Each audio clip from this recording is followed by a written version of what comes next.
बिस्मिल्लाहिर्रहमानिर्रहीम, अस्सलाम वालेकुम। आप यूट्यूब चैनल देख रहे हो, मेरा नाम है अब्दुल रहमान। नाज़रीन, आज 4 अप्रैल है और आज सुप्रीम कोर्ट में स्पीकर की जो रूलिंग के ऊपर आज खुद नोटिस केस की समाअत हुई और 5 जजेस पर लार्जर बेंच था जिसकी उमर अता बंदयाल साहब जो हैं उन्होंने समाअत की। और उसमें जो डॉक्टर बाबर अवान साहब थे वो पीटीआई की तरफ से वकालत कर रहे थे, उनकी यानी कि हमायत में थे।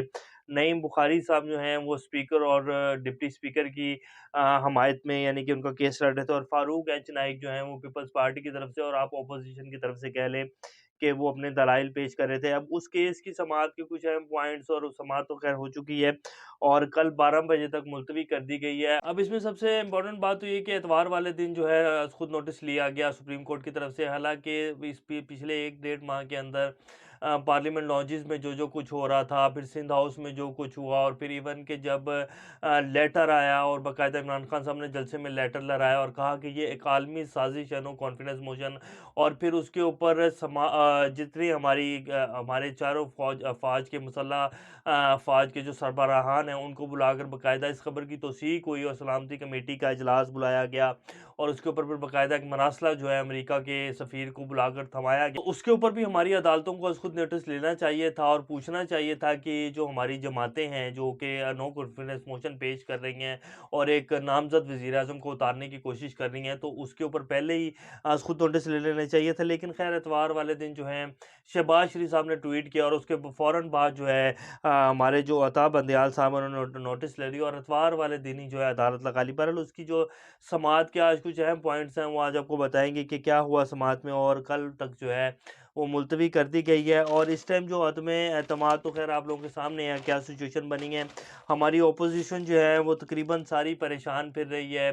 शहबाज शरीफ साहब जो थे वो वज़ीर-ए-आज़म बनने के ख़्वाब देख रहे थे। हमज़ा शहबाज़ी इसी तरह जो हैं वो वज़ीर आला पंजाब बनने के ख़्वाब देख रहे हैं और अब कुछ ये भी खबरें आ रही हैं कि पंजाब में भी जो हैं वो बोलियाँ लग रही हैं और पंजाब में भी एमपीएस को ख़रीदने की कोशिशें जो हैं वो नून लीग की तरफ से की जा रही हैं। तो इस तरह की काफ़ी खबरें आ रही हैं, लेकिन 6 तारीख को मुमकिना वो है कि इसका भी फ़ैसला हो जाएगा पंजाब असम्बली का भी और ये भी जो है अब मुल्क इलेक्शन की तरफ ही जाएगा। अब ये अपोज़िशन जितनी भी पाँव-ताँव मार ले, इधर-उधर से जो है बगलें बजा ले या जो मर्ज़ी जितनी मर्ज़ी से कोशिशें कर लें, ना तो अब शहबाज शरीफ साहब वज़ीर-ए-आज़म बनेंगे और ना ही हमज़ा शहबाज साहब जो हैं वो वज़ीर आला बनेंगे।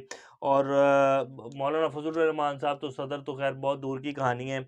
तो और वो जैसे जब से कल से ये सब कुछ हुआ है, पहले तो मौलाना फज़लुर रहमान साहब जो थे वो 2-2 3-3 दिन प्रेस कॉन्फ्रेंसें कर देते होते थे 1 दिन में और वो हर 2-4 घंटे के बाद वो मीडिया के सामने आए हुए होते थे।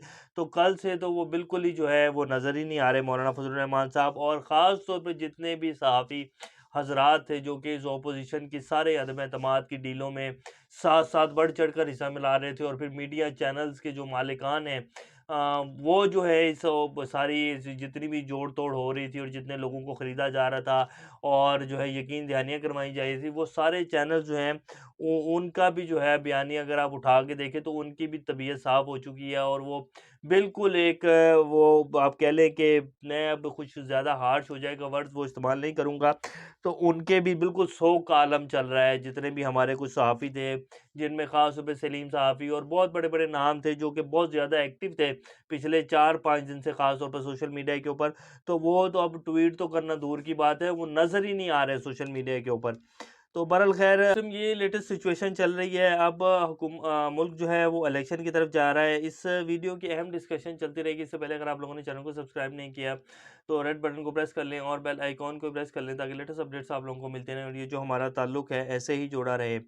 अब निगरान वज़ीर-ए-आज़म के लिए शहबाज शरीफ साहब को आज ख़त लिख दिया गया सदर साहब की तरफ से। तो उन्होंने कहा कि जी मैं तो किसी भी सूरत जो है इस चीज़ को मानता ही नहीं हूँ, ये जो कुछ भी हुआ है तो हम कैसे एक जिस बंदे ने आइन को पामाल किया, आइन शिकनी की है और सदर साहब भी इसके उतने ही ज़िम्मेदार हैं जितने इमरान खान साहब हैं, तो मैं तो उनके साथ बात करने के लिए तैयार ही नहीं हूँ।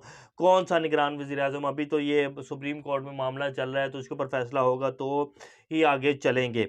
तो उन्होंने बहरहाल इनकार कर दिया है। अब असल बात ये है कि ये जितनी भी हमारी ऑपोज़िशन है इनको पता है कि हम फँस जाएँगे अगर सुप्रीम कोर्ट ने जिस तरह केस सुनना चाहिए और जिस तरह ये सारा नो कॉन्फिडेंस मोशन को जिस तरह बनाया गया और जिस तरह फिर बाहर से पैसा आया और जिस तरह अरबों रुपए लगाकर जो है अरकान को ख़रीदा गया और सिंध हाउस में जो कुछ होता रहा उसके बाद फिर हमारी चारों अफ़वाज के जो सरबराहान हैं उनके उन्होंने बाकायदा इस खबर की तौसीक़ की और बाकायदा उस मरासले के ऊपर साइन किए कि जी ये वाक़ई ही बात सच है, जो लेटर जिसकी इमरान खान साहब बात कर रहे थे, ये बिल्कुल सच है और ये साज़िश हुई है। अदम एतमाद की जो तहरीक है इसका इस लेटर में ज़िक्र है और इस बंदे का आज ये आपको बंदा भी दिखाएँगे कि ये बंदा कौन था। डोनाल्ड लव जो अमरीकी सफ़ीर है और यही बंदा पाकिस्तानी सफ़ीर से मिला था और इसी ने ये मरासला और ये लेटर जो है थमाया था। इसका एक क्लिप है वो भी आपको दिखाएँगे।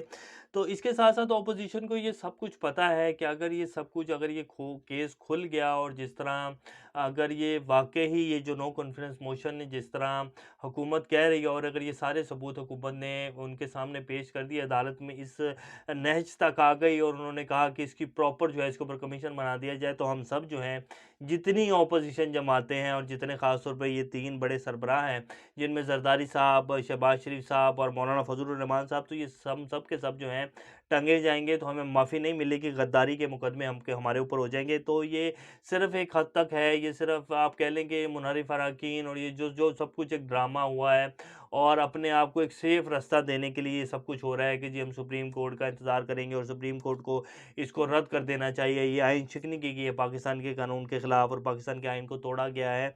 तो सुप्रीम कोर्ट को सब कुछ अच्छे से पता है कि ये लोग क्या करते आए हैं, अदम एतमाद में क्या हुआ है, पिछले 1 डेढ़ 2 माह से जो तमाशा चल रहा था, उसमें क्या हुआ है, किस तरह लोगों के ज़मीरों को ख़रीदा गया है, क्या वो आइन शिकनी नहीं थी, क्या वो जो है वो मुनाफ़कत नहीं थी, क्या किसी एक जमहूरी सिस्टम में ये सब कुछ जो हुआ है पिछले 1 डेढ़ माह के अंदर अराकीन को ख़रीदा गया है और जिस तरह हॉर्स ट्रेडिंग की गई है, क्या ये आइन की ख़िलाफ़ वर्ज़ी नहीं थी? तो सुप्रीम कोर्ट को ये सारी बातें पता हैं। बहरहाल देखते हैं अब सुप्रीम कोर्ट की जो कल की समाअत है उसमें वो क्या कहते हैं। आज जब सुप्रीम कोर्ट में समाअत शुरू हुई तो जो फ़ारूक एच चनाई साहब हैं उन्होंने कहा कि जी लार्जर बेंच इसके ऊपर बना दिया जाए। तो उसके ऊपर फिर उमर अता बंदयाल साहब ने कहा कि क्या आपको हमारे ऊपर यकीन नहीं है? हम जो 5 जजेस बैठे हुए हैं, तो उन्होंने कहा नहीं हमें आपके ऊपर यकीन है। तो कहते हैं आप सिर्फ़ अपने पॉइंट्स रखें हमारे सामने, आपके जो एतराज़ात हैं आप वो हमारे सामने रखें, हम सारे फ़रीकों को सुनकर इसके ऊपर जल्द फ़ैसला देंगे। और साथ-साथ उन्होंने ये भी कहा कि ये जो स्पीकर साहब की जो रूलिंग है इसको चैलेंज नहीं किया जा सकता। ये बात बहरहाल आज जो उमर अता बंदयाल साहब हैं उनकी तरफ से की गई और मौक़िफ़ किया कि आप कहते हैं बहरहाल हम आप सबके जो हैं वो फ़रीक़ैन के तमाम एतराज़ात सुनकर उसके बाद फिर जो है कल तक उन्होंने समाअत को मुलतवी कर दिया और कल इसके ऊपर फ़ैसला आ जाएगा। तो ये एक सेफ़ रास्ता जो है अपोज़िशन तलाश कर रही है और अपोज़िशन को पता है कि अब किसी न किसी तरीके से तो इससे निकलना है और इससे जान छुड़वानी है, क्योंकि अगर ये इसके ऊपर कमीशन बन गया और हुकूमत भी फिर खुलकर सामने आई और ये जो सारे सबूतों की बात हुकूमत कर रही है, जो कि हैं और ये सारी बातें अपोज़िशन को पता हैं और फिर ऑलरेडी ये इस मरासले के ऊपर साइन हो चुके हैं और अमेरिका तक भिजवा दिया जा चुका है ये मरासला। तो हम सब जो हैं वो हमारी शामत आ जाएगी तो फिर बचना मुश्किल हो जाएगा। तो ये सारी कुछ अब आज की अपडेट्स हैं। अब आपको वो क्लिप भी दिखा देते हैं जो हमारी स्क्रीन के ऊपर चल रहा है। ये बंदा जो कि ये स्क्रीन में जो बंदा है ये डोनाल्ड लव है, ये अमेरिकी सफ़ीर है और यही बंदा जो है पाकिस्तानी सफ़ीर से मिला है और इसी ने ये लेटर भी थमाया और ये जो सारा अमेरिका का एक आप कह लें कि एक हम पाकिस्तान में रजीम चेंज करने का एक प्लान था, तो उसी ये बंदा था जिसने पैगाम आगे पहुँचाया और पैगाम रसानी की। और ये बंदा इस टाइम पाकिस्तान का और रूस का जो विज़िट था इमरान खान साहब का उसके बारे में बात कर रहे हैं और कह रहे हैं कि हम इमरान खान को जो है हमें पता है हमें उसको किस तरह हैंडल करना है। और ये जो इमरान खान ने मॉस्को का विज़िट किया है इससे बहुत सारे हमें तहफ़्फ़ुज़ात हैं और हम इसको जल्द हैंडल करेंगे इमरान खान को। तो इस क्लिप में ये इस तरह की बात कर रहा है और यही बंदा है जिसने अमरीका पाकिस्तानी सफ़ीर को ये सारा मरासला थमाया और कहा कि इमरान खान को उतार दो वरना तुम्हारे लिए बहुत सारी मुश्किलात आएँगी, तुम्हारी इकॉनमी जो है वो नहीं चल सकेगी। बहुत ज़्यादा कॉन्सिक्वेंसेज़ जो हैं भुगतनी पड़ेंगी और तुम्हारे सामने बहुत सारी मुश्किलात खड़ी हो जाएँगी। अगर इमरान खान को उतार देते हो इस नो कॉन्फिडेंस मोशन की सूरत में, तो तुम्हारे सारे जो गुनाह हैं और गलतियाँ जो हैं वो माफ़ कर दी जाएँगी। तो ये अभी की कुछ लेटेस्ट सिचुएशन है, बहरहाल लगता नहीं है कि सुप्रीम कोर्ट की तरफ से कोई बहुत बड़ा जो है वो आएगा, फैसला आएगा। सुप्रीम कोर्ट भी लाज़मी बात है। आइन में ये लिखा गया हुआ है बाकायदा कि जो स्पीकर है उसकी रूलिंग को चैलेंज नहीं किया जा सकता। पार्लिमान जो है वो सबसे मोतबर अदारा है और उसकी रूलिंग और उसके जो भी अंदर के अंदरूनी मामलात हैं उनको किसी भी कोर्ट में या किसी भी उसमें चैलेंज नहीं किया जा सकता। तो मेरा नहीं ख़्याल सुप्रीम कोर्ट इससे कोई हटकर जो है फ़ैसला देगी। ये सिर्फ़ एक ये जो माहौल गर्म हुआ था उसको ठंडा करने के लिए ये सारे स्टेप्स जो हैं वो लिए जा रहे हैं और ये अनकरीब ठंडा हो जाएगा और मुल्क इलेक्शन की तरफ जा रहा है। अभी तक के लिए इतना ही, इंशाल्लाह नेक्स्ट अपडेट के साथ दोबारा आपके सामने हाज़िर होंगे। तब तक अपना और इस चैनल का ख़्याल रखिएगा। अल्लाह हाफ़िज़।